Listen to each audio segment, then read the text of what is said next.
All right, welcome back, guys. I'm in downtown, just outside of downtown Punta Gorda, about a block in.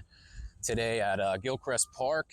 I'm just going to take a walk in this beautiful Florida sun. I brought my hat, luckily, because I learned I get burned scalp pretty easily.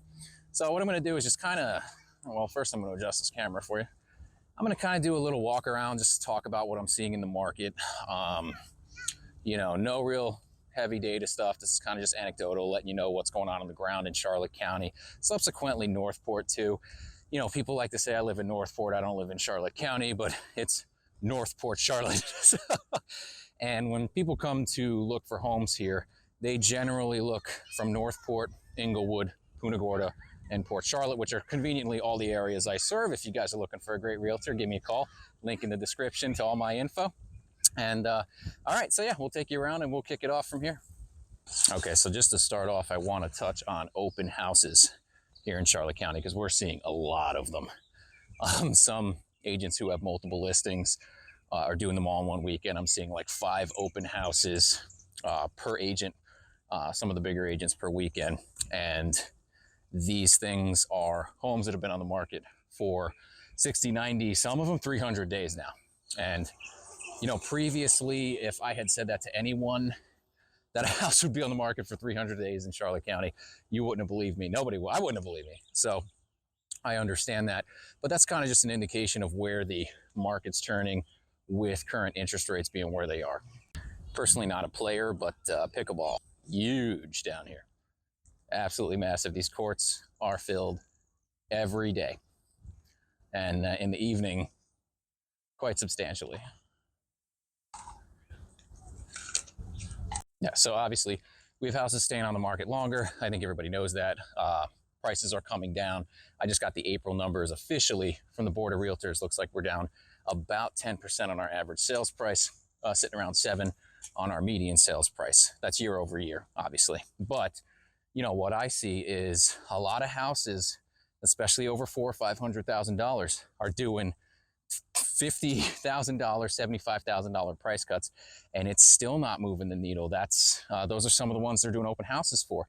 And it's just, I think everybody's got to start coming to reality that even the 2022 prices at the beginning of the year are gone now. I think we're back down in 2021. In fact, I know our inventory levels are now back to where they were in 2019.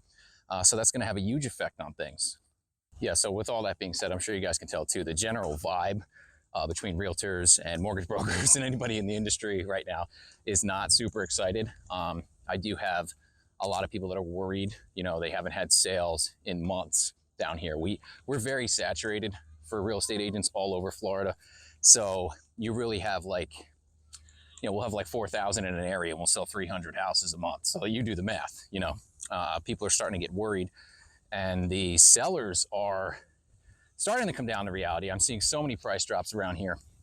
It's unbelievable. But, like I said, even $40,000, $50,000, $60,000, $70,000 is not getting it done because they had such high expectations set from last year.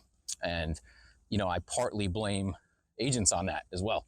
You're supposed to come in and know what's going on with the market and tell your sellers what they're looking at and the changes that are happening. You can't, walking in and acting like we're going to list it and sell it in 5 hours like we used to do is just not possible anymore. So yeah, that's kind of what I'm seeing on the ground right now, guys. Anything under 300 grand, if it's not a total piece of crap, is going to sell. If down here, that's really our sweet spot right now. And these houses used to sell for 150 grand, but that's kind of our new affordable level. Once you start getting over 350, 400, 500, that's when they start to sit a bit longer. Especially these waterfront properties, which I mentioned as we're out here on the harbor today. They're really tough right now because you basically can't be mortgaged on them, And if you have somebody who has the cash, there's a lot of them out there. They're sitting for a really long time and they have the opportunity to be picky.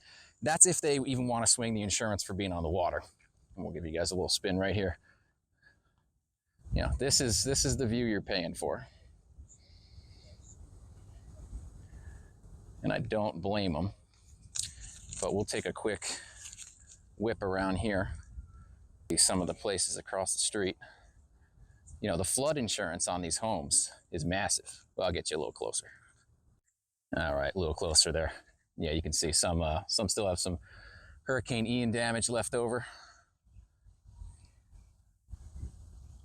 But, you know, if you've got the money to buy one of these, you better be ready to fork over a lot in flood insurance or risk it and not carry it, which I think is absolutely insane. I never recommend doing that. It's kind of cool about these. You can see like the first floor units of the unit is pretty much all breakaway. I'm still getting used to this thing, guys. So, you know, floods do come in. The walls are required to be breakaway. All right, so I hope you guys got something out of that, enjoyed it. I always like these little palm trees here. It makes me feel like Malibu. It's not, but you know, it's close enough for me. That's all I need. And I'll see you on the next one.